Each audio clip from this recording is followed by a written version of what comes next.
You'll remember that the prophecy, this very specific prophecy that we've been studying, is unfolding the drama of what's going to happen to God's people in the future.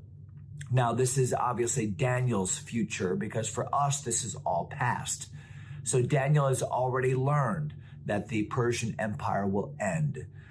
Daniel has already learned that the Grecian Empire will take control under Alexander the Great. Alexander, remember, Josephus tells us, actually even consulted the books of Daniel. Amazing.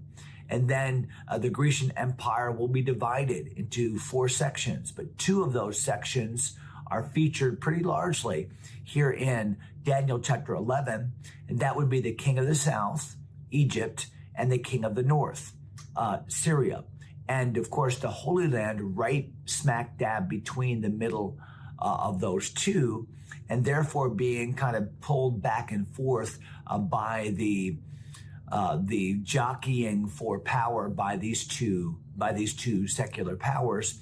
And now we're to a place in the passage where the king of Syria is a man by the name of Antiochus IV. He actually gives himself a title, and the title that he gives himself is the title Epiphanes, which means manifest or illustrious or glorious. So the guy had a pride problem, obviously. Matter of fact, Epiphanes, a play on that word, I think I told you this back in Daniel chapter 8, is the word epimanes, which the Jews called him, which meant madman or lunatic. So Antiochus rose to power.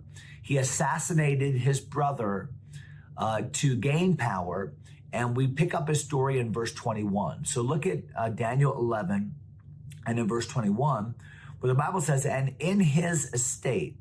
So remember that king arose, Seleucus III, who only reigned for a brief time. He raised taxes, but didn't really accomplish anything. Well, he was assassinated by his brother Antiochus.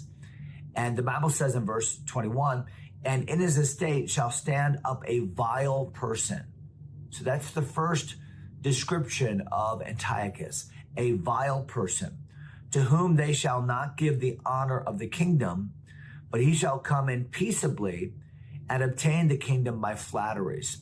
So initially, they didn't give the kingdom to Antiochus because they suspicioned that he was the one that killed his brother. But Antiochus was a shrewd politician. He was a flatterer. He was a man that knew how to play the politics, and he was able to secure the kingdom through his political chicanery. Now, verses 22 through 30 they're heavy verses. They're a little bit hard to understand, but all of them really have to do with the battles that Antiochus fights against Egypt. So Antiochus, and I'm going to read the verses here in a moment, but Antiochus gains control and favor through his political dealings. He has he's really deceptive. He is a politician through and through, and he's able to accomplish what his forebears could not accomplish because he's just so good. Now remember, and good at this, not good as in a good person. Remember, Antiochus is a precursor to Antichrist himself. So Antichrist will be a shrewd politician, one who's able to make people like him, one who's able to arise to power because he builds coalitions, and that's Antiochus. And he's able to do all of this, but his real desire, his real intention is for power. His real intention is to destroy. Just like Antichrist, he'll come across as a man of peace.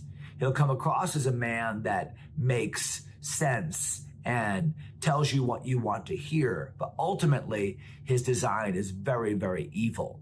So look, if you would, at verse 22, where the Bible says, and with the arms of a flood. So a flood in the Bible often, especially in these passages, refer to an army overtaking, overwhelming. And with the Arms of a flood shall they be overtaken from before him, and shall be broken, yea, also the prince of the covenant. So, Antiochus is going to march down toward Egypt. He's going to try to manipulate and control even God's people. Verse number 23, and after the league made with him, he shall work deceitfully. Oh, he makes promises. He just doesn't keep those promises. For he shall come up and shall become strong with a small people. One of the ways that Antiochus allayed the suspicion of others is that he came with a small army to Egypt initially. They thought, well, he's not here to win a war. He's not here to battle. And yet he was just so devious. Verse number 24, he shall enter peaceably, even upon the fattest places of the province. He shall do that which his fathers have not done, nor his fathers' fathers.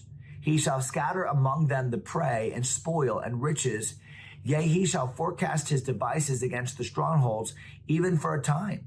And he shall stir up his power and his courage against the king of the south with a great army. So initially, he wins these skirmishes.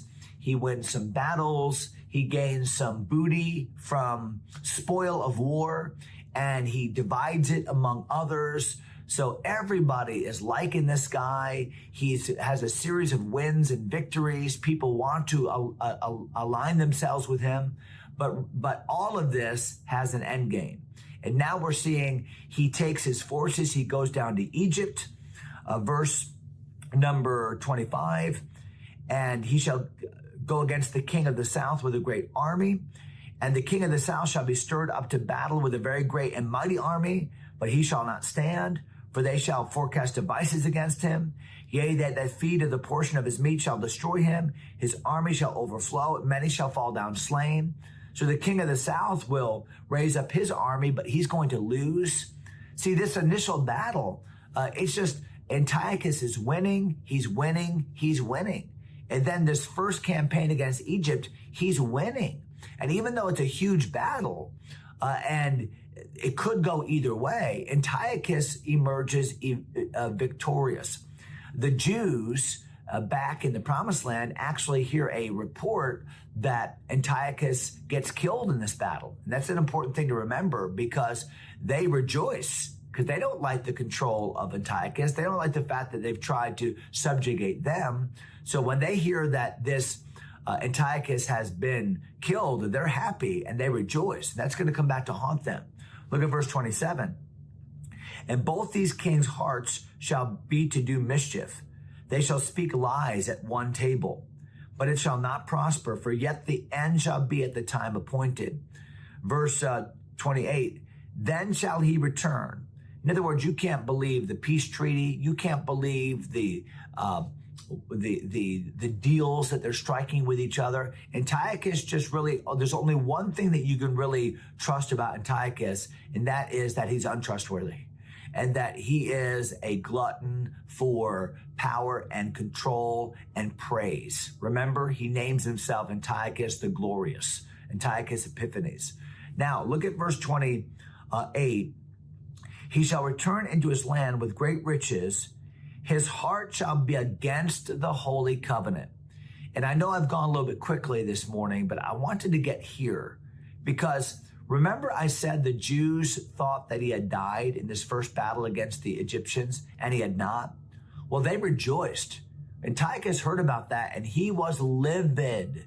And so when he returns through the land of promise, the place of the holy covenant, he shall do exploits and return to his own land.